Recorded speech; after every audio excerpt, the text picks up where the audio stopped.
Hello friends, welcome to my YouTube channel Akanksha classes. आज मैं आप लोग से डिस्कस करने वाली हूँ एलिफैटिक, एरोमेटिक और साइक्लो कंपाउंड में डिफरेंस क्या होता है और उन्हें आप पहचानेंगे कैसे कि कौन सा एरोमेटिक है, कौन सा एलिफैटिक यौगिक है।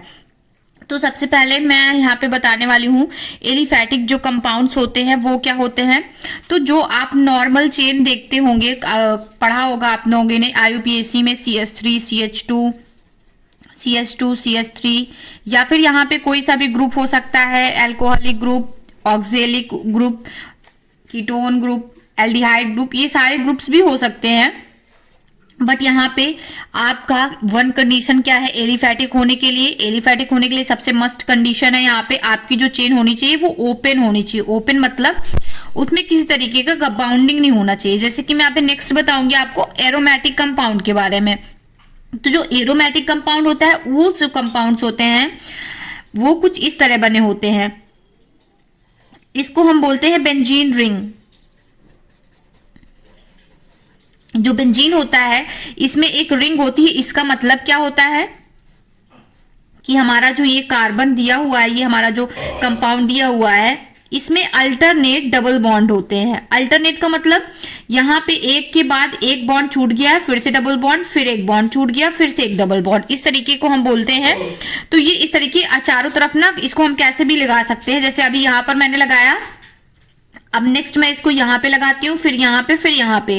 तो देखिए इसमें डिफरेंस क्या है, पहले यहाँ पे लगा था, अब यहाँ पे लगा है। इस तरीके कहीं पे भी लगा सकते हैं आप। तो इसको हम लोग घुमा के क्या बना देते हैं, एक रिंग का फॉर्म दे देते हैं, जैसा कि इसमें बना हुआ है। अब जैसे इसमें यहाँ पे मैंने यहाँ से स्टार्ट किया, यहाँ से स्टार्ट किया, फिर यहाँ पे लगा दिया। तो देखिए तीनों में डिफरेंस कुछ नहीं है, बस यहाँ पे पोजीशंस, उसकी जो डबल बॉन्ड है उसकी पोजीशंस चेंज हो रही है, लेकिन इसका नाम जो है वो हमेशा बेंजीन ही रहेगा। कार्बन, जो नंबर ऑफ कार्बन्स होंगे वो भी हमेशा सेम होंगी और जो नंबर ऑफ डबल बॉन्ड्स होंगी वो भी सेम ही है। इसका फुल मैं आपको दिखाती हूँ, इसका जो स्ट्रक्चर होता है वो कैसे फॉर्म होता है।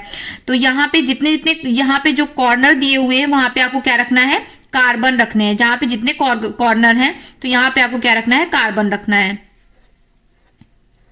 ये मैंने यहाँ पे कार्बन रख दिए। तो ये हमारे पास 1 2 3 4 5 6 कार्बन हो गए। उसके बाद इसमें हम सबको सिंगल बॉन्ड से जोड़ देते हैं। फिर उसके बाद मैंने जैसे कि आपको बताया, आप कहीं भी अल्टरनेट डबल बॉन्ड लगा सकते हैं। मैंने यहाँ पे लगाया, यहाँ पे छोड़ दिया, फिर यहाँ पे लगाया, फिर यहाँ पे छोड़ दिया, फिर यहाँ पे मैंने लगा दिया, ये हो गया। अब आपको पता होगा कि संरचना, इसकी जो स्ट्रक्चर होती है वो कैसे बनाते हैं। कार्बन के हमारे हमेशा 4 वैलेंसी होती है। वैलेंसी का मतलब होता है उसकी जितनी वैलेंसी होंगी उतने ही उसमें बॉन्ड लगेंगे। तो यहाँ पे 1 2 3 बॉन्ड्स हैं, इसके पास 4 मैंने लगा दिया। फिर इस तरीके से इसमें भी देखते हैं 1 2 3 1 2 3 बॉन्ड्स है इसके पास, एक मैंने हाइड्रोजन और लगा दिया। तो 1 2 3 4, अब 4 बॉन्ड्स हो गए। इस तरीके इसमें देखते हैं तो 1 2 3 4, इसी तरीके सारों में ऐसे ऐसे एक एक करके लगा देंगे। तो इनके पास, सबके पास आप लोग काउंट कर सकते हैं 4 वैलेंसीज हो गई हैं। तो ये हमारा होता है बेंजीन का फुल स्ट्रक्चर। कभी कभी आपको देता भी है बेंजीन का स्ट्रक्चर बनाने के लिए, तो आप उसको यहाँ ये वाला बेंजीन का स्ट्रक्चर आप बना सकते हैं। अब दूसरी बात कि बेंजीन का फॉर्मूला क्या होता है, C6H6 इसका होता है फॉर्मूला। और गाइस सबसे बड़ी बात यहाँ पे, जब भी आप एरोमेटिक कंपाउंड्स को पहचानेंगे तो उसमें नंबर ऑफ कार्बन हमेशा 6 होने चाहिए, मतलब 6 से ज्यादा हो जाने चाहिए। जो हमारा जो एरोमेटिक कंपाउंड होता है उसका जो नंबर ऑफ कार्बन होते हैं वो हमेशा ग्रेटर देन होने चाहिए 6 से हमेशा ज्यादा होने चाहिए नंबर ऑफ कार्बन।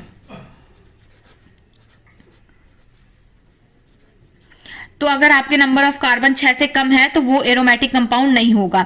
अब यहाँ पे थोड़ा सा हम बात करते हैं साइक्लो कंपाउंड के बारे में। तो बहुत बार ऐसा कंफ्यूजन होता है, जो साइक्लो कंपाउंड होते हैं और जो एरोमेटिक कंपाउंड होते हैं ये दोनों लगभग सिमिलर होते हैं, अप्रॉक्सीमेट ये सिमिलर होते हैं, इस वजह से इनमें हमेशा कंफ्यूजन होती है।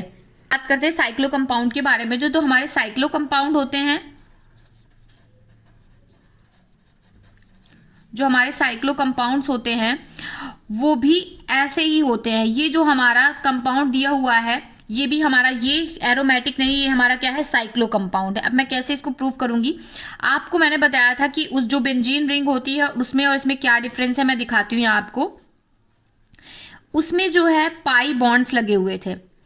आपको ये चीज़ भी याद रखनी है कि जो हमारे एरोमेटिक कंपाउंड्स होते हैं उनमें पाई बॉन्ड्स होना मस्ट है। लेकिन जो साइक्लो कंपाउंड होते हैं उनमें पाई बॉन्ड नहीं होना चाहिए। इसमें कोई भी पाई बॉन्ड नहीं है, तो इस वजह से इसको हम बोलेंगे साइक्लोहेक्सेन। 6 कार्बन्स हैं यहाँ पे, आप काउंट कर सकते हैं, तो इसको बोलेंगे साइक्लोहेक्सेन। और इसको हम नॉर्मल सा बोलेंगे बेंजीन। ये हमारी क्या होती है, बेंजीन होती है। तो इसमें आपको डिफरेंस समझ में आया कि इसमें कहीं पे भी पाई बॉन्ड्स आपको देखने के लिए नहीं मिलेंगे।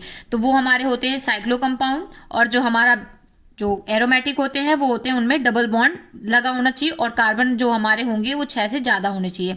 साइक्लो कंपाउंड की कुछ और एग्जाम्पल्स देख लेते हैं यहाँ पे। ये है, इसका नाम है साइक्लोप्रोपेन। और इस तरीके हमारा ये है 5 मेंबर की रिंग है, ये 5 कार्बन का है, तो इसको बोलेंगे साइक्लोपेंटेन। इस तरीके से आप इनका नाम लिख सकते हैं। अब इनका स्ट्रक्चर कैसे बनाते हैं मैं थोड़ा सा एक बार उसको कंफर्म करती हूँ। तो यहाँ पे देखिए, जैसा कि मैं साइक्लोप्रोपेन का स्ट्रक्चर बना के आपको बता दे रही हूँ। यहाँ पे कॉर्नर पे जितने कार्बन है वो आपको रखने हैं, तो 1 2 3 मैंने कॉर्नर पे तीनों कार्बन रख लिए। फिर उसके बाद सबको सिंगल बॉन्ड से जोड़ देना है, वो भी जोड़ दिया। अब उसके बाद मैंने आपको बताया कि जो कार्बन की वैलेंसी होती है वो 4 होती है, तो 1 2 3 4 आपको इस तरीके से इनको बैलेंस कर देना है। 1 2 3 4, फिर 1 2 3 4। तो इसका फॉर्मूला क्या बन जाएगा, ये इसका स्ट्रक्चर बन जाएगा। इसका फॉर्मूला हो जाएगा CH2 single bond CH2 single bond CH2। फिर इनको ऐड कर देंगे, ये हमारा होता है साइक्लोप्रोपेन। तो आपको कैसे याद रखना है, कभी भी एरोमेटिक और साइक्लो कंपाउंड में आपको कंफ्यूज नहीं होना है। मैंने जैसा कि बताया, जो साइक्लो कंपाउंड होता है उसमें कभी भी आपको पाई बॉन्ड्स, इस तरीके के पाई बॉन्ड्स देखने को नहीं मिलेंगे। अब एक और एग्जांपल बता देती हूँ आपको। यहाँ पे जो हमारा ये होता है, ये बेंजीन रिंग के ऊपर अगर ये OH बना दिया तो ये हमारा होता है फिनॉल। और फिनॉल भी हमारा क्या होता है, एरोमेटिक कंपाउंड होता है। ये क्या है, हमारा एरोमेटिक कंपाउंड है। और ये जो बेंजीन है हमारा, ये सबसे पहला एरोमेटिक कंपाउंड है, बेंजीन जो रिंग है। और ये जो हमारा है ये साइक्लो है। देखिए इसमें यहाँ पे दोनों में डिफरेंस क्या है, मैं सिर्फ फिर से एक बार बता देती हूँ इसको, कि यहाँ पे आपको डबल बॉन्ड्स देखने को नहीं मिलेंगे रिंग के अंदर। नंबर ऑफ कार्बन्स दोनों में 6 हैं, बट यहाँ पे जो पाई बॉन्ड्स है वो 3 लगे हुए हैं, लेकिन यहाँ पे 0 पाई बॉन्ड्स हैं। तो इस तरीके से आप पहचानेंगे कि कैसे एरोमेटिक कंपाउंड होता है और कैसे साइक्लो कंपाउंड होते हैं। और जैसा कि मैंने आपको बताया कि जो हमारा एलिफैटिक कंपाउंड्स होते हैं वो सिंपल से होते हैं, उनमें सीधी सी आपको चेन दी होती है, बीच में डबल बॉन्ड ट्रिपल बॉन्ड वो तो आ ही जाएंगे, उनमें कोई कंपलसरी नहीं है आते हैं या नहीं आते हैं। बट आपकी चेन जो होनी चाहिए वो क्या होनी चाहिए, ओपन चेन होनी चाहिए, बाउंडेशन नहीं होना चाहिए उनके बीच में। तो आप लोग को आज की वीडियो समझ में आई होगी। अगर वीडियो समझ में आई हो तो वीडियो को लाइक करें, सब्सक्राइब करें, शेयर करें। Thanks for watching.